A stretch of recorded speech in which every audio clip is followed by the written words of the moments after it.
But I just want to appreciate some of the salient points that I've found in this committee's report. Mr. Speaker,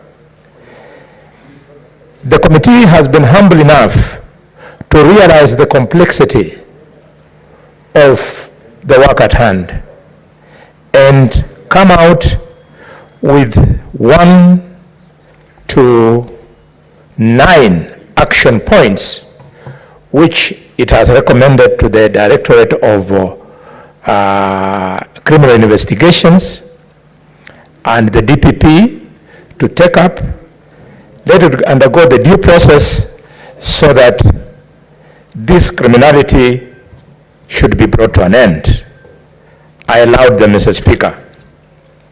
Mr. Speaker, further to this, I want to appreciate the committee because they have asked the Cabinet Secretary for Interior and National Administration to shut down the physical premises of Good News International Premises and Good News Media House, plus, of course, their affiliates that are operating within the Republic of Kenya within 30 days after this Senate adopts this report.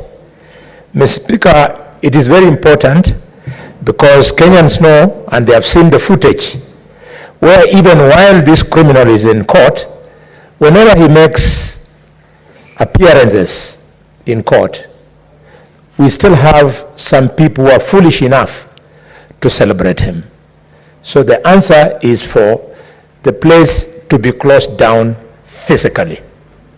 Mr. Speaker, I want to laud the committee that they have asked the Directorate of Criminal Investigations and the Directorate of Public Prosecutions to initiate the process of freezing the assets belonging to Paul Mackenzie and any other associates, and the proceeds be used to compensate the families of the deceased victims. Mr. Speaker, this is very reflective. Paul Mackenzie, like many such misguided so-called prophets and preachers, they use the pretext of the people's vulnerability to have a better life after death. They convert them into paupers, and in the process they enrich themselves.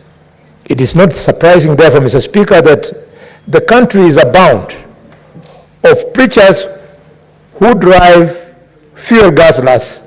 Some even have helicopters just to show how good they are at looting the public. Mr. Speaker, the Cabinet Secretary for Interior and Administration must declare the Good News International Ministries and Good News Media House Limited as organized criminal gangs. These are criminal gangs, and I am very, very personally offended by the lack of cooperation on the part of Professor Kindiki when this committee wanted him to help the committee to have witnesses appear before them. Mr. Speaker, it was unfortunate that the professor of law said he was going to speak for the witnesses. Since when? Since when did a minister speak for a criminal? Since when did a minister have privileged information that he could give to a serious committee like this one? I want to appeal to my younger brother, Professor Kindiki. Humble yourself.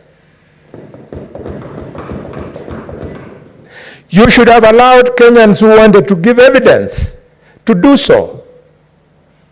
What are you protecting, Professor? If the DCI, the NIS, was able to appear